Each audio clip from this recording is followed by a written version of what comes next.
I think that mental illness has the additional layer that it is an illness that can be highly unpredictable. Even with the best treatment and the best people around you, you don't really know how long you'll be well or how long you'll be ill.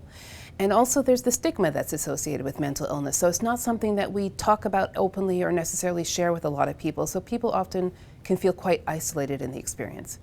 So in this project, I wanted families to have the chance to tell people the things that they don't get to tell other people about what it's like to have mental illness in the family.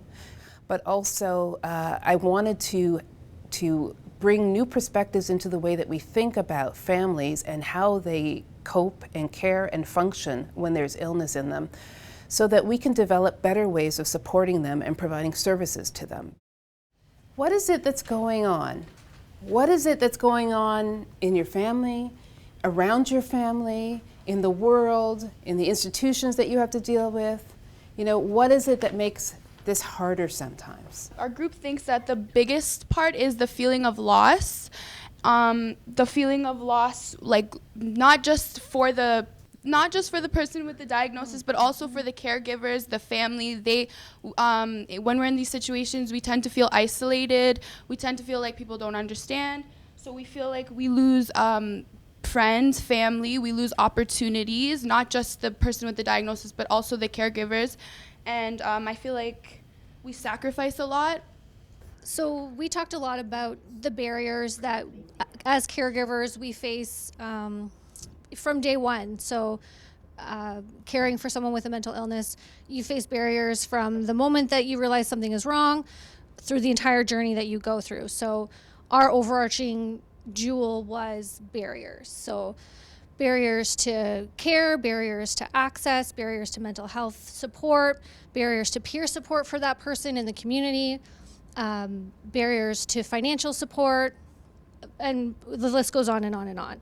So for us, the thing that makes it most difficult to care for someone with a mental illness is all of the barriers that we face. We talked about violent disconnections. So sometimes it's not pleasant disconnections that you have with maybe a facilitator or maybe an organization, not naming any, of course, that you're trying to connect with and they're not connecting back with you.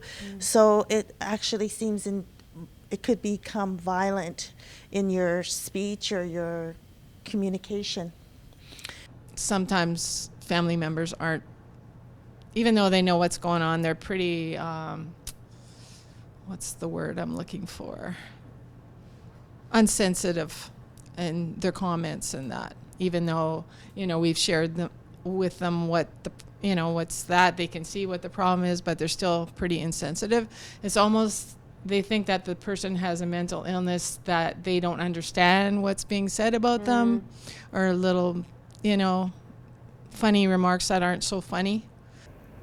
Growing up, my father was an alcoholic. Some of his behaviors were not great. He did have his times where he was very high and very happy and would go out and not come home for a day or two.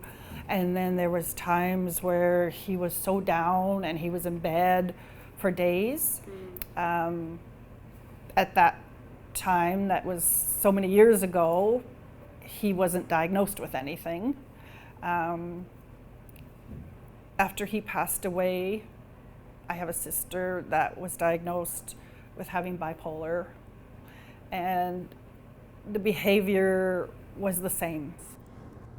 I have an insight into what my family went through, because I do talk to my mom and my dad about what it was like when I was going through the struggle and mental illness myself.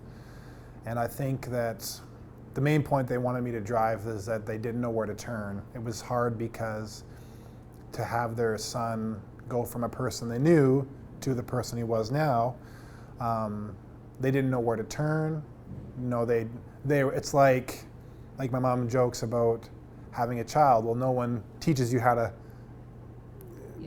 be a child or have a child. You just are sort of thrown into it. So same can be with mental illness. They didn't know where to turn, what services provided, what to do. They were just given this problem and now they have to solve it. I'm a big general society kind of person when I talk about things, because I think that's where it really all has to happen. And I just wish society as a whole would, you know, be more considerate, more accepting of people with mental illness, but also embrace the families, because they're going through it too. And they're struggling sometimes as much, if not more, than the person who has the mental illness. Sometimes we have, you know, supports we can wrap around the individual who has mental illness, but then what do we do about the families? Some of the challenges that came with that, of course, is the people like mental illness stigma, worrying about who would know about this certain part of their lives that they may have been hiding for a while, or may have not even had spaces to talk about it. But with that in mind, people were so engaged and people really wanted to be part of this project because they saw it as a platform, they saw it as a space, and they saw it as an opportunity to share with others, to learn from others, to gain resources, to influence policy, influence legislation, and future research.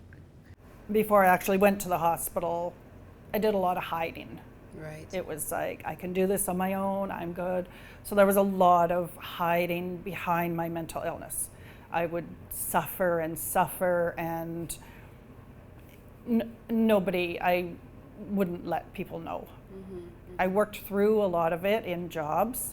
I was a waitress, and there was a lot of times, I know a few times, where my anxiety was so over the roof that I would go into the washroom and sit on the floor, and I would just be shaking and crying and talking to myself and saying, you can get through this shift, you can get through it. You have a restaurant full of people, I'm the only waitress, and I can't make a scene. I can't say I have to go home.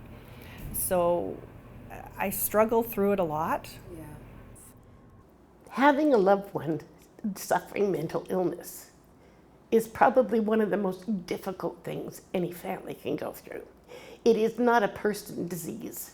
It is a family disease, because one person is identified as the patient and everybody suffers.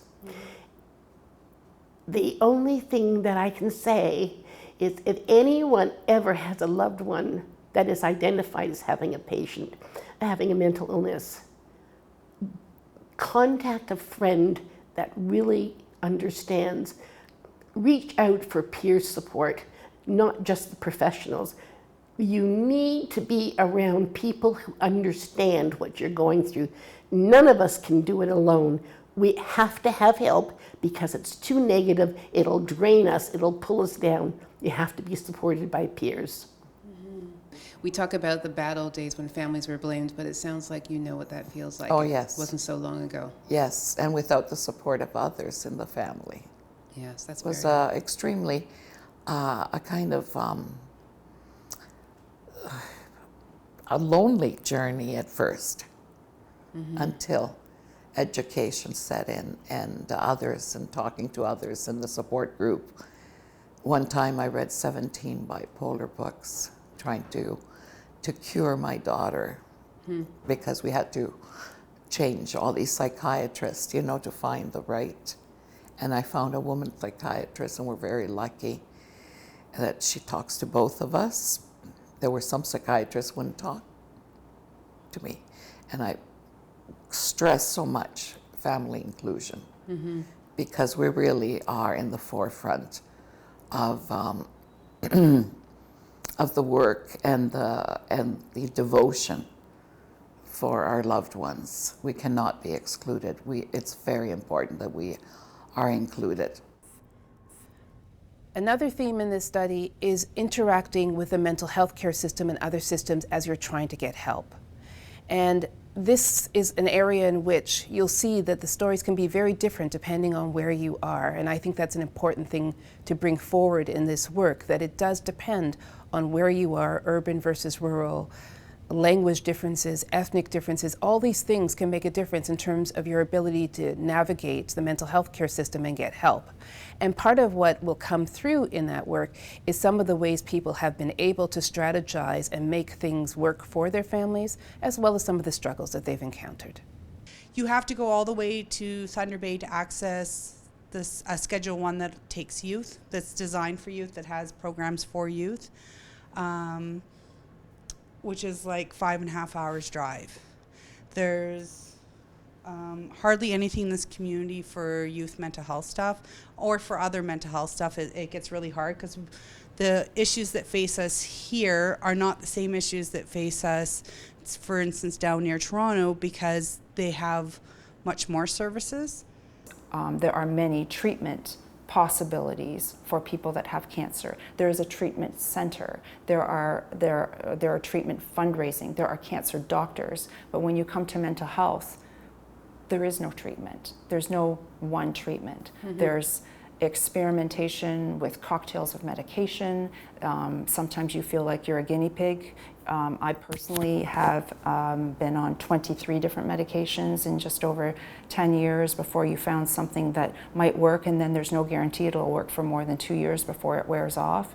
But that's just a little part of the problem. That's the medication issue. Mm-hmm. All of the other therapies like mindfulness, DBT, CBT, anxiety therapy, psychotherapy, social work or occupational therapy, health, nutrition, exercise, all of those are so much more important than the medication. It's just a piece of the puzzle. Mm-hmm.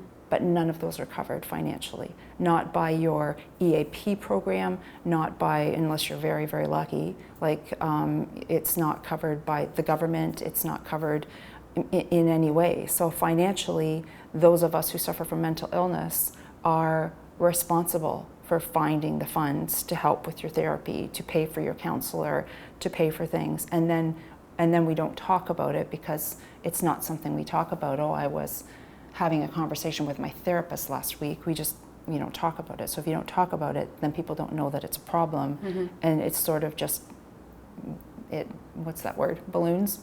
Backfire. It just gets bigger and bigger. People don't live in a vacuum. People really do live in systems. They live with others. They need support. Support is critical to recovery, and families are a core part of that. So it is something really important that we do continue creating more opportunities for service providers to consider to include families in the services that they are providing. With that is just the whole idea of having families be part of the circle of care, but also part of treatment, part of the policies, that we are thinking really from a family-focused perspective when we implement services and design services, that we are thinking about kind of larger systems. We're thinking about communities, and we're also decentralizing the services and not thinking that everything happens in an office with a therapist. In fact, a lot happens out in the community with a family and with a community.